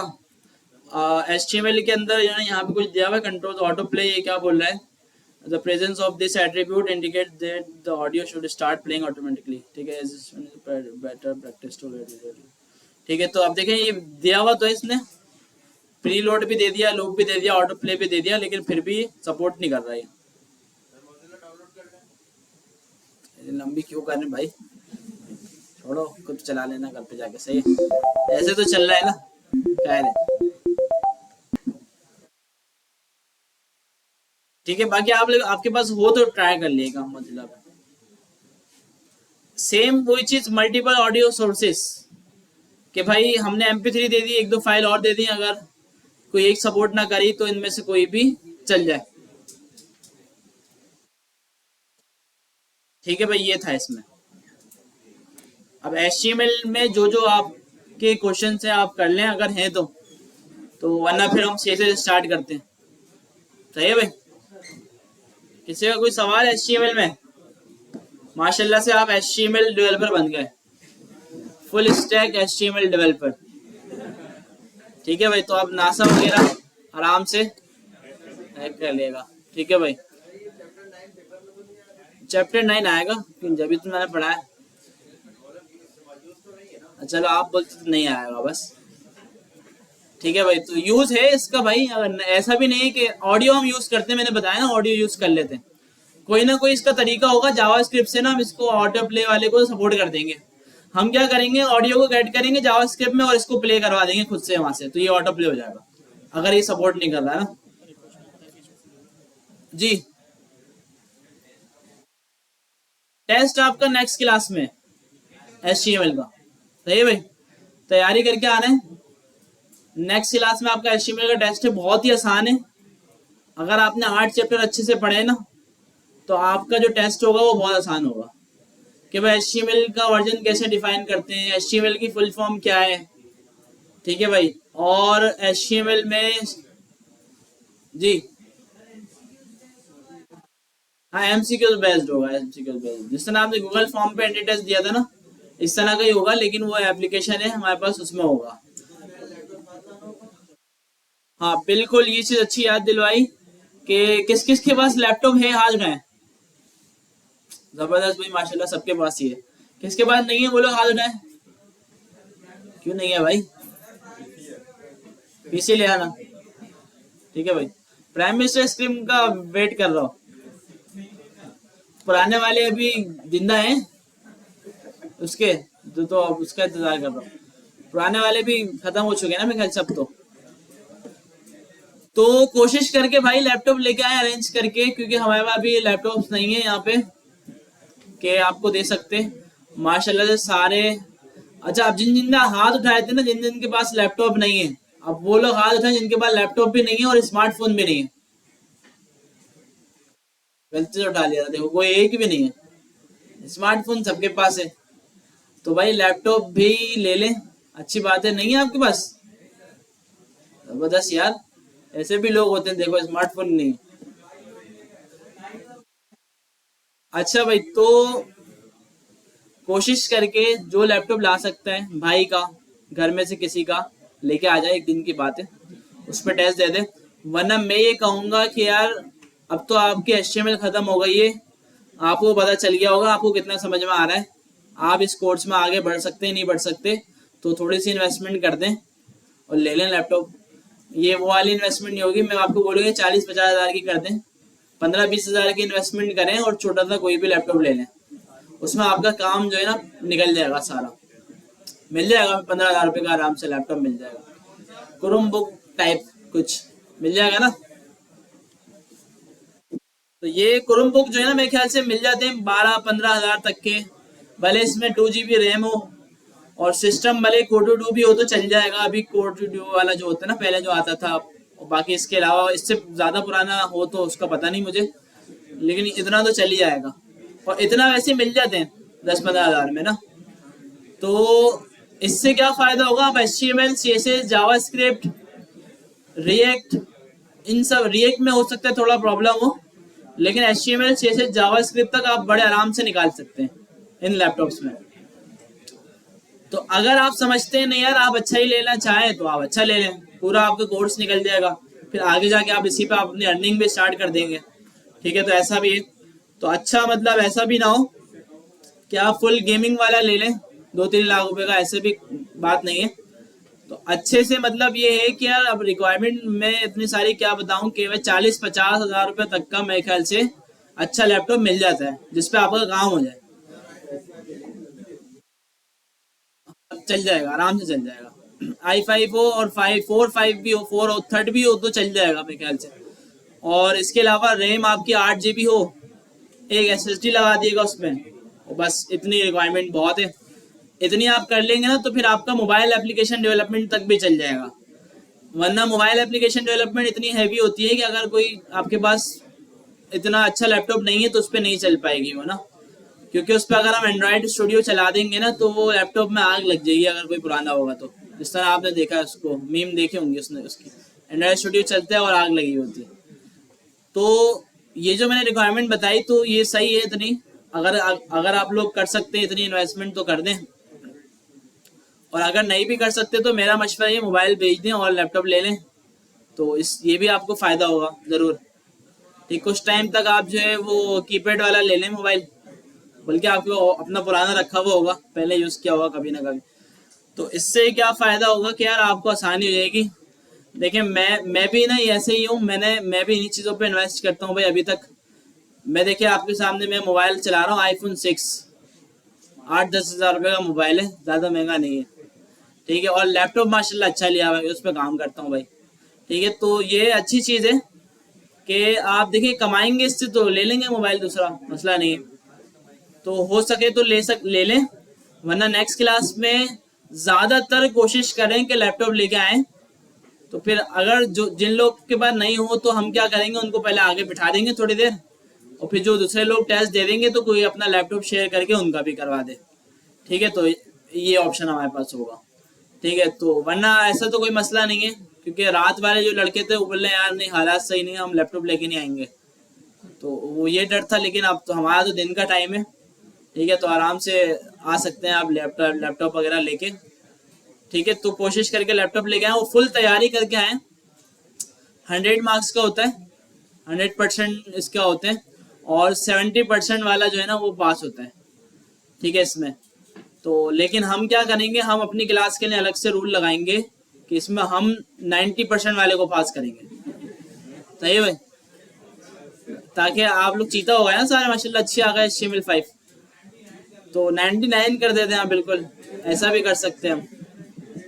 तो देखिए इतना आसान है, अगर आप समझ के करेंगे तो आप 100 ले आएंगे बड़े आराम से। अभी जो वीकडे वाला चल रहा है हमारे पास कोर्स, उसमें भी काफ़ी लोग 100 लेके आए।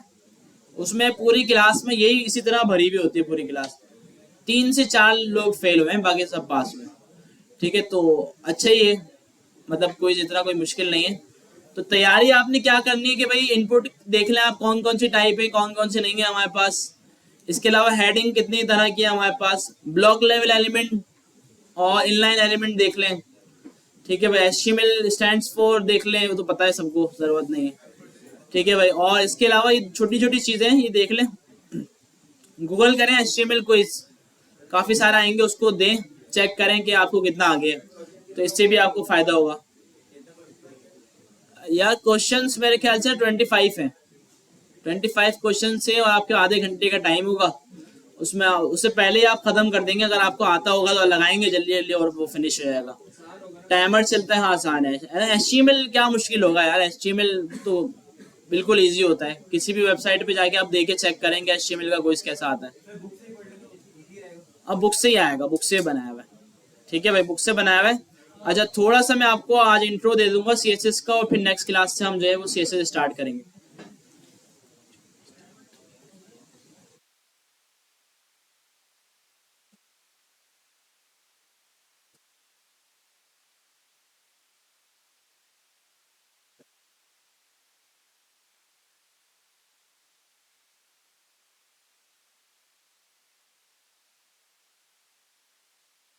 अच्छा, तो भाई क्वेश्चन आया है, वैसे पूछ लिया करें, ऐसे कोई बात नहीं, जो भी क्वेश्चन हो। सारे माशाल्लाह से लड़के लड़के बैठे हुए हैं, कोई शर्म की बात नहीं, सारे भाई हैं। तो कि भाई मेटावर्स क्या है, और इसका ये अगर हम पढ़ना चाहें तो क्या करें इसके लिए, और इसके अलावा अभी सेल्स फोर्स CRM का चल रहा है। ठीक है, तो सेल्स फोर्स CRM तो देखें एक फील्ड है, उसको आप 2-3 महीने का कोर्स करके कवर कर सकते हैं, और उसके ऊपर जॉब कर सकते हैं जाके। लेकिन ये जो हम पढ़, वो एक समझे छोटा सा एरिया है, सिटी है सेल्स फोर्स CRM, और ये जो आप पढ़ रहे हैं ना ये पूरी दुनिया है। मतलब इतना कुछ है इसके अंदर पढ़ने के लिए, आप पढ़ते रहेंगे, आपकी लर्निंग बढ़ती जाएगी और आपकी अर्निंग भी बढ़ती रहेगी फौरन फौरन। सेल्स फोर्स CRM में आप एक्सपर्ट बन जाएंगे, ज़्यादा से ज़्यादा आपका एक लेवल वो आ जाएगा कि यार आपने सब सीख लिया है, अब आगे आप नहीं बढ़ सकते। ठीक है, तो वो बस ये होता है। और बाकी इसमें क्या है कि आपके पास इतनी अपॉर्चुनिटीज है लर्निंग की कि आप ये पढ़ें, उसके बाद आगे आपके ऊपर है कि आप मोबाइल एप्लीकेशन डेवलपर बन जाएं, वेब डेवलपर बन जाएं, बैकएंड डेवलपर बन जाएं। ठीक है, या आप ब्लॉकचेन पे निकल जाएं, या आप AI पे निकल जाएं, या आप मेटावर्स पे निकल जाएं। तो इसमें काफ़ी सारे आपको ऑप्शन होते हैं इस कोर्स को करने के बाद ना। तो उसमें जैसे इसने अप्लाई किया है, तो किया है किसी ने सेल्स फोर्स में, क्या कर दिया होगा, मुझे पक्का यकीन है। काफी सारे लोग होते हैं जो इधर उधर घूमते हुए नजर आते हैं मुझे ना सैलानी के अंदर, ये कोर्स भी हो रहा है तो वो भी हो रहा है, तो ये बहुत नुकसान वाली बात है, आप अपना अपना नुकसान कर रहे हैं आप। तो ये जो आपने कोर्स सेलेक्ट किया है और ये आप कोर्स कर रहे हैं, आपके लिए भाई सबसे बेहतरीन कोर्स है। मैं इस वजह से बिल्कुल भी नहीं कह रहा कि यार मैं कर रहा हूँ, क्योंकि भाई मुझे भी पहले आइडिया नहीं था कि यार मैं जो कोर्स कर रहा हूँ कैसा होगा आगे। जब मैंने थोड़ा कोर्स किया, जावास्क्रिप्ट पढ़ी, चीज़ों का पता चला, तो फिर मुझे समझ में आना शुरू हुआ, नहीं यार इसका बहुत स्कोप है आगे, मार्केट इसकी बहुत बड़ी है। तो फिर अभी तक मैं इसी में ही हूँ, अभी तक मैंने अलग से कुछ भी नहीं किया हुआ, ठीक है, मैं अलग किसी फील्ड में गया ही नहीं हूँ अभी, क्योंकि इसी की इतनी लर्निंग है जो अभी करनी है, काफी कर भी ली है और अभी कर भी रहा हूँ। तो इस वजह से इसमें इतना कुछ है पढ़ने के लिए, तो कभी माइंड ना गया नहीं है कि यार कोई दूसरा चीज आई हुई है सेल्स फोर्स या अमेजोन वगैरह इस तरह मैं कर लूँ, क्योंकि अल्हम्दुलिल्लाह भाई इसमें अर्निंग भी अच्छी है और इसमें लर्निंग भी अभी चली रही है, और पता है कि यार मैं ये चीज सीख लूंगा अगले 1 साल में, तो फिर मैं इससे भी ज्यादा ग्रो करूंगा और आगे बढ़ जाऊंगा। तो अभी मेरा जो पाथ है बिल्कुल क्लियर मुझे नजर आ रहा है। तो इस वजह से बाकी मेटावर्स की बात करना, देखें भाई जब आप मेटावर्स का कोर्स करते हैं कहीं से, तो आपको पहले वो भी यही वाला कोर्स करवाएंगे, वहां पे HTML CSS JavaScript React Next JS Node JS TypeScript ये सब आप पढ़ेंगे जो इस पूरे कोर्स में है। और एंड में जाके जो मेटावर्स की 1-2 लैंग्वेजेस हैं जो वो आपको बताएंगे Web3 वगैरह, ठीक है। तो ये सीन है भाई। तो जब आप ये पूरा कर लेंगे ना कवर जावास्क्रिप्ट, देखें इस कोर्स में आने का मेन टारगेट आपका जावास्क्रिप्ट है, ठीक है। देखिए मैंने भी अपना यही टारगेट बनाया था, तो इस वजह से मैं आपको बोल रहा हूँ। देखिए इतना कोई वो वाला गोल भी नहीं है, एक होता है हम वो वाले गोल बना लेते हैं जो हमें खुद भी पता है कि कभी भी अचीव नहीं होंगे, ठीक है, हम ऐसे गोल बना के बैठ जाते हैं। तो एक लॉन्ग टर्म होते हैं, चलें इनको लॉन्ग टर्म हम बोल सकते हैं कि ऐसा गोल बना लिया कि पॉसिबल है पॉसिबल नहीं है। एक होते हैं आपके शॉर्ट टर्म गोल ना, जो अचीवेबल होते हैं कि आप उनको अचीव कर सकते हैं बड़े आराम से। तो मेरा एक ही गोल था और जो मैं आपको ही बोलता हूँ कि यार आप पहला गोल ये रखें कि यार जावास्क्रिप्ट का चीता बन जाना है, और ये बोलना है कि यार भाई मुझसे अच्छी जावास्क्रिप्ट किसी को भी नहीं आती, चैलेंज के साथ, ठीक है। और जहाँ कहीं भी इंटरव्यू देने जाएं क्लियर करके आए, पास करके आए। तो पहला गोल आपका ये होना चाहिए। अगर ये आपका गोल अचीव हो गया है ना, तो आप ये बात देख लें, आपके लिए आपका पूरा पाथ क्लियर हो जाएगा, आपको खुद समझ में आना शुरू हो जाएगा मैं कहाँ जाऊँ, मैं पाइथन पे जाऊँ, मैं AI पे जाऊँ, मैं ब्लॉकचेन पे जाऊँ, जहाँ भी जाऊँ आपको ना खुद समझ में आना शुरू हो जाएगा। तो मेन टारगेट आपको जावास्क्रिप्ट का रखना चाहिए, इसमें आपको बहुत फायदा होगा। अच्छा, पाइथन लैंग्वेज नंबर 1 पे पूरी दुनिया में यूज होने वाली है, सबसे हाईली पेड। जावास्क्रिप्ट सेकंड पे। तो जावास्क्रिप्ट पहले हम यूं पढ़ रहे हैं कि यार जावास्क्रिप्ट थोड़ी ज़्यादा आसान है, इसको ज़्यादा जल्दी हम सीख सकते हैं, कवर कर सकते हैं। जावास्क्रिप्ट पढ़ लेंगे, पाइथन में सारी वही चीज़ें, थोड़ा सा टाइम पाइथन को देंगे वो भी क्लियर हो जाएगी आपको, ठीक है। तो इस वजह से यही मतलब जो भी है जिससे भी आप पूछेंगे मशवरा यही आपको देगा, पहले ये बेसिक वाला कोर्स करो जिसमें आप HTML CSS जावास्क्रिप्ट ये सारी चीज़ें कवर करो। उसके बाद जहाँ कहीं भी आपको निकलना है, जो आपका शौक है वहाँ पे आप निकलो, क्योंकि अभी हमारा ये माइंड हुआ है हमें कुछ नजर नहीं आ रहा कि कहाँ जाए, इतनी चीजें चल रही है मार्केट में। तो जब आप मार्केट में आते हैं ना, जावास्क्रिप्ट पढ़ते हैं, तो आपको खुद नजर आता है कि आप कहाँ जाए। अभी आपको अपने आप को ना पहचान नहीं पा रहे कि यार मैं क्या हूँ, मैं क्या अच्छा कर सकता हूँ। जावास्क्रिप्ट आप अच्छी कर लेंगे, आप अपने आप को पहचान जाएंगे कि यार मैं इस चीज में अच्छा हो गया और अब मुझे रास्ता नजर आ रहा है मैं कहाँ जाऊँ, ठीक है। तो ये वाली सारी चीज है। तो ये वाला गोल बना लें कि यार जावास्क्रिप्ट का चीता बनना है, जावास्क्रिप्ट ऐसी ही पढ़नी है कि भाई पूछ लो कुछ भी मुझसे आके, मैं आपको जवाब दे दूंगा। उसके बाद फिर सारी चीज़ें आपके लिए क्लियर है, जहाँ भी आपको जाना है, कुछ सीखना है कुछ। तो बाकी देखें, मैं अब 6 साल बाद जाके अब मैंने पाइथन पे काम शुरू किया है। बाकी वरना मैं शुरू से जावास्क्रिप्ट पे भी कर रहा हूँ, जावास्क्रिप्ट पे भी चल रहा है, लेकिन अब पाइथन पे थोड़ा शुरू किया है। मुझे दिल चाह रहा था, शौक आ रहा था कि यार मैं पाइथन पे काम करूँ, थोड़ा सीखूँ उसको, तो अब शुरू किया है। और वरना इतने सालों से लर्निंग चल रही है जावास्क्रिप्ट की। जावास्क्रिप्ट सिर्फ प्रोग्रामिंग लैंग्वेज नहीं होता जावास्क्रिप्ट की। अभी मैंने लिंक्डइन पे एक इमेज शेयर की थी, शायद आप में से किसी ने देखी हो। तो उसमें क्या है कि भाई जावास्क्रिप्ट एक केटल है चाय की और काफ़ी सारे कप रखे हुए हैं। वो केटल जो है ना सारे कप्स को फिल कर रही है। कप पे लिखा हुआ है भाई जावास्क्रिप्ट के आप फ्रंट एंड भी कर सकते हैं, बैक एंड भी, आप मोबाइल ऐप भी बना सकते हैं, आप डेस्कटॉप ऐप भी बना सकते हैं, और इसके अलावा आप जो है सॉफ्टवेयर भी बना सकते हैं, कोई AI भी कर सकते हैं आप जावास्क्रिप्ट के जरिए, ठीक है। तो इतनी सारी चीज़ें। तो अभी हमारा दूसरा भी कोर्स चल रहा है जनरेटिव AI के नाम से, ठीक है, उसमें भी जावास्क्रिप्ट चल रही है। अभी HTML CSS खत्म हो गए, जावास्क्रिप्ट चल रही है, तो जावास्क्रिप्ट से ही करेंगे वो वाली AI भी। तो मैं ये आपको कहूँगा भाई बहुत अच्छी चीज़ आपने सेलेक्ट की है, ये कोर्स आपका बहुत अच्छा है। बाकी आपके इंटरेस्ट के ऊपर बात है। अगर आप यहाँ पे डिज़ाइनिंग का शौक रख के बैठे हुए हैं कि यार आपको डिजाइनर बनना है या आपको वीडियो 3D वीडियो वगैरह इस तरफ जाना है, तो फिर आप ये करना आपके लिए मुश्किल होगा, क्योंकि आपका जो इंटरेस्ट है वो उस तरफ है, तो आप उस तरफ जाएं।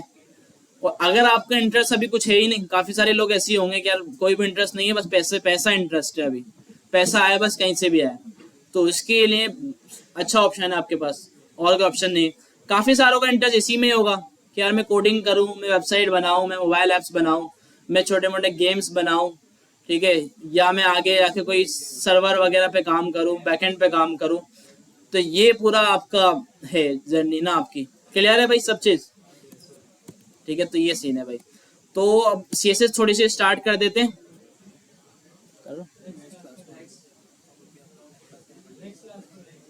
नेक्स्ट क्लास में करेंगे, थोड़ा सा इंट्रो तो आपको दे दूं, क्योंकि मैंने देखा लास्ट एचटीएमएल का क्विज हुआ, उसमें एक क्वेश्चन सीएसएस का भी है, तो आप बोले यार सीएसएस तो हमने पढ़ी ही नहीं थी, तो वो मैं थोड़ा सा बता दूं आपको। सही है भाई?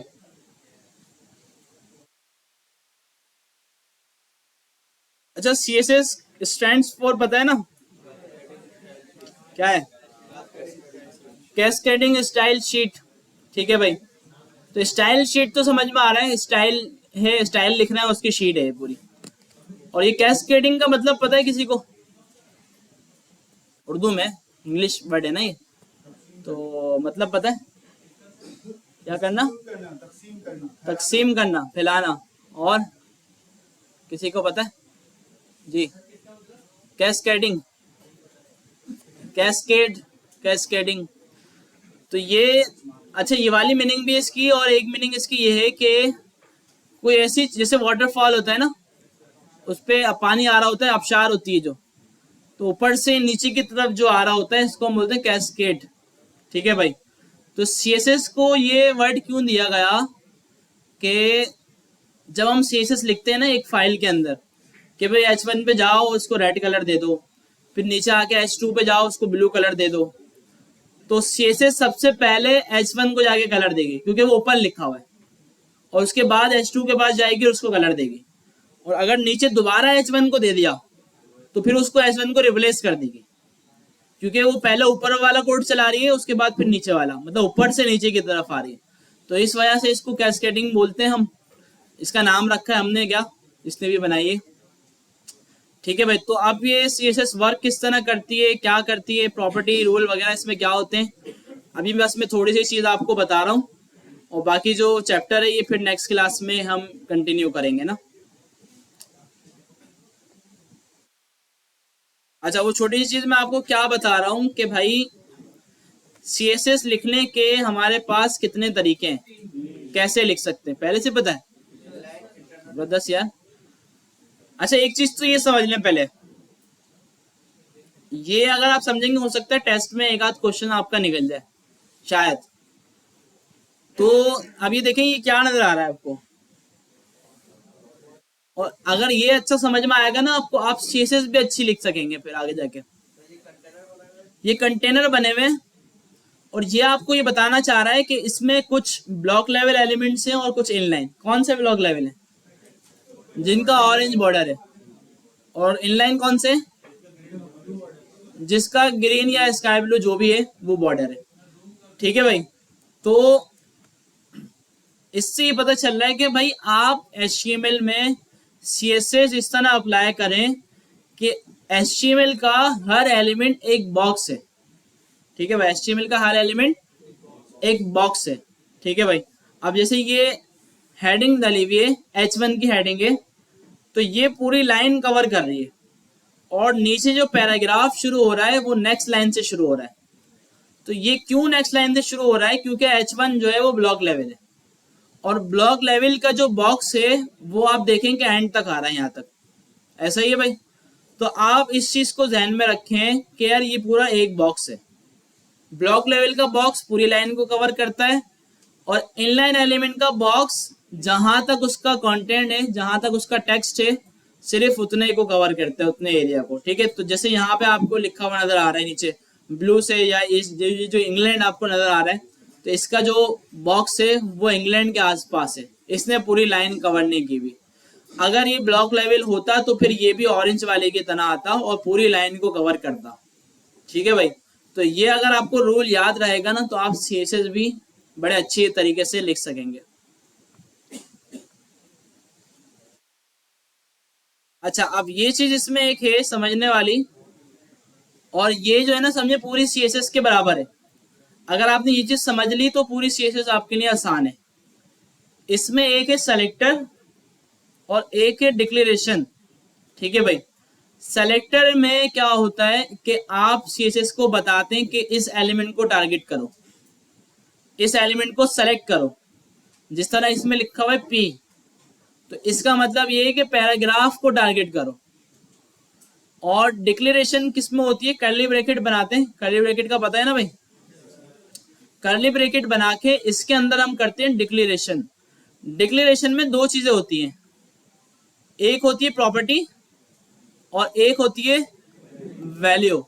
जिस तरह एट्रीब्यूट होता है ना, एट्रीब्यूट का एक नेम होता है और एक उसकी वैल्यू होती है। इस तरह सीएसएस में डिक्लेरेशन के अंदर एक प्रॉपर्टी होती है और एक उसकी वैल्यू होती है। और इसका सिंटेक्स क्या है, फॉर्मेट क्या है, कलर, कलर या जो भी हो सकता है। प्रॉपर्टी जो है ना आपके पास हजारों है सीएसएस के अंदर, कलर, कॉलन और उसकी वैल्यू येलो जो दी हुई है, और आखिर में आपने दे देना है सेमी कॉलन। ठीक है, ये इसका पूरा फॉर्मेट है। अगर आपने एक और डिक्लेरेशन देनी है, एक और प्रॉपर्टी देनी है, तो उसके बाद आप नेक्स्ट लाइन में आके दोबारा से इस तरह से लिखेंगे। ठीक है, तो ये इसका एक सिंपल फॉर्मेट है, ये समझ में आ जाएगा तो आपके लिए सीएसएस जो है ना वो बहुत आसान है। देखें, अच्छा अब हमारे पास सीएसएस को यूज करने के तीन तरीके हैं। पहला कौन सा है, एक्सटर्नल। एक्सटर्नल का मतलब है न्यू फाइल में, अलग फाइल बना के, सीएसएस की सेपरेट फाइल हो पूरी। और एक होती है हमारे पास इंटरनल। इंटरनल ये होता है आप HTML के अंदर ही स्टाइल का एलिमेंट बना के आप CSS लिखना शुरू कर दें, ये इंटरनल होती है। और तीसरी होती है इनलाइन। ठीक है, तीनों आपको बता देता हूं। पहले हम देखते हैं कि यार एक्सटर्नल कैसे लिखते हैं। एक्सटर्नल के लिए आप बनाते हैं सबसे पहले एक फाइल। इसका जो स्टैंडर्ड नेम है वो स्टाइल है। इसकी फाइल एक्सटेंशन क्या होती है, डॉट CSS। तो डॉट CSS लाजमी लगाना है, जिस तरह आप HTML की फाइल के लिए डॉट HTML लगाते हैं। तो ये एक फाइल बन गई। अब आप अपनी इस फाइल को HTML के साथ कनेक्ट करेंगे ताकि उसको पता चल जाए यार मुझे इस HTML में से एलिमेंट उठाना है और उन पे स्टाइल अप्लाई करना है। तो कैसे करेंगे, हेड के अंदर आप एक एलिमेंट देंगे जिसका नाम है लिंक, और इसके पास एक रिलेशन का एट्रीब्यूट होता है जिसकी एक फिक्स्ड वैल्यू है स्टाइल शीट। ये जो यहाँ पे आपने लिखा है ना ये फिक्स्ड होता है। जब आप VS कोड में ये लिखते हैं तो VS कोड खुद ऐड करके दे देता है आपको। और href में आप बताते हैं फाइल का पाथ, जो भी आपकी CSS की फाइल है। तो क्या दूं, और अगर ये किसी फोल्डर में पड़ी हुई होती तो पहले फोल्डर का नाम और फिर ये style.css। ठीक है, अच्छा अब मैं यहाँ पे आया, मेरा मेन एलिमेंट जो है HTML में बॉडी होता है, तो मैं इसको टारगेट करता हूँ बॉडी को। ये क्या कहलाता है, सेलेक्टर। क्या कहलाता है, सेलेक्टर में क्या लिखा मैंने, बॉडी। और कर्ली ब्रैकेट के अंदर क्या करते हैं हम, मिसाल के तौर पे इसमें एक प्रॉपर्टी होती है बैकग्राउंड कलर, और इसमें हम कोई भी कलर देते हैं, रेड, ब्लू वगैरह लिख के ना इस तरह। तो अगर मैं इसको बोल दूं भाई ब्लू, तो ये क्या करेगा, बॉडी के ऊपर ब्लू बैकग्राउंड अप्लाई कर देगा। ठीक है भाई, तो ये हो गया सेलेक्टर, ये हो गई प्रॉपर्टी, और ये हो गई इस प्रॉपर्टी की वैल्यू, और ये पूरा क्या हो गया, डिक्लेरेशन। क्लियर है भाई ये चीज। अच्छा ये हो गया एक्सटर्नल CSS। अच्छा अब एक्सटर्नल में हटा रहा हूँ, लिंक मैंने हटा दिया, अब ये नहीं चलेगी क्योंकि मैंने लिंक ही हटा दिया।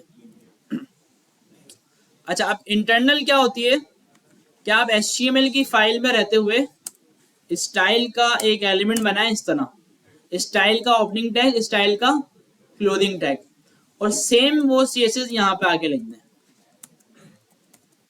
ठीक है भाई, अप्लाई हो गई। ठीक है भाई, ब्लू कलर बहुत आंखों पे लग रहा होगा आपकी, ये भी लग रहा है। देखिए फेवरेट लगा देते हैं इन बाई का पिंक। ठीक है भाई, ठीक है भाई।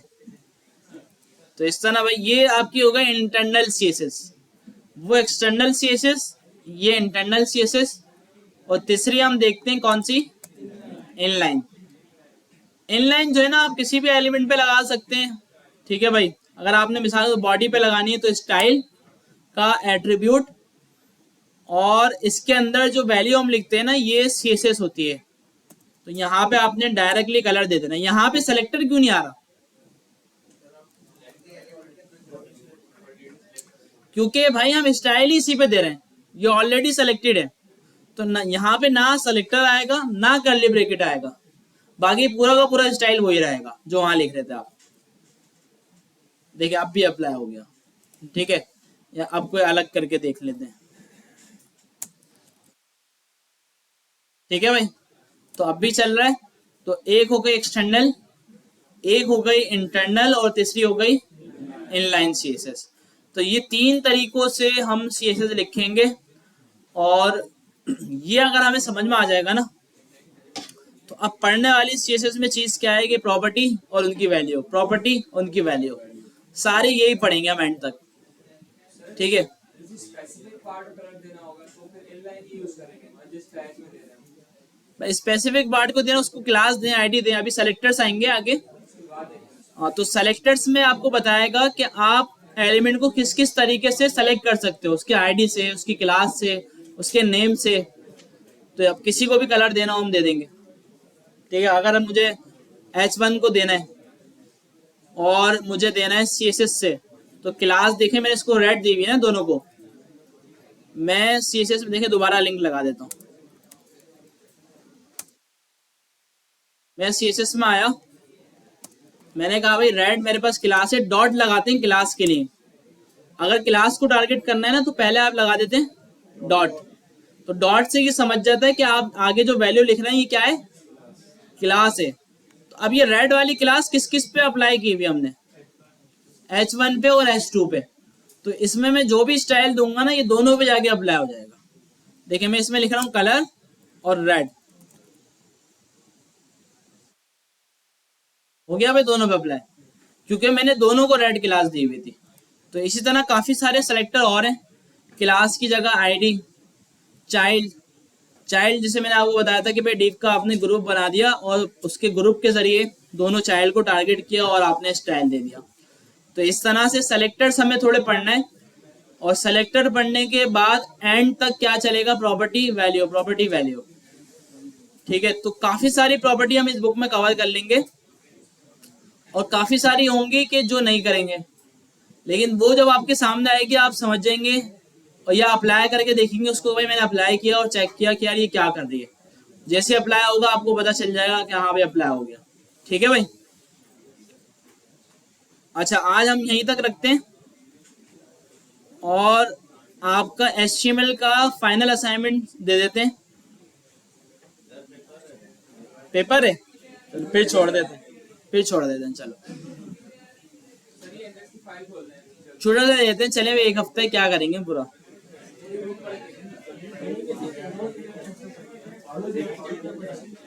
दें या नहीं दें असाइनमेंट, दे दें। ईमेल वाला दे दूं, ईमेल वाला कौन सा, अच्छा ईमेल टेम्पलेट दे दूं, चलो ये भी अच्छा है। तो फिर अच्छा सा दे देते हैं ना कोई ईमेल टेम्पलेट, थोड़ा मुश्किल सा।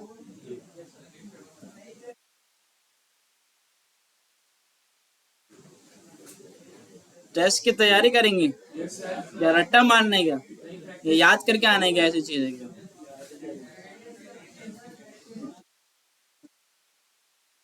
फूड पांडा ये वाला दे दें, बना लेंगे। ये इसकी इमेजेस वगैरह चाहिए होंगी इनको, बन जाएगा भाई ये।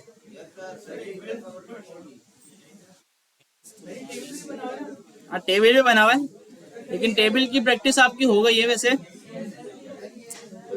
तो आप क्या करें, एक काम ये करें, चले हम ओल्ड वाले को थोड़ा सा अपडेट कर देते हैं, सही है।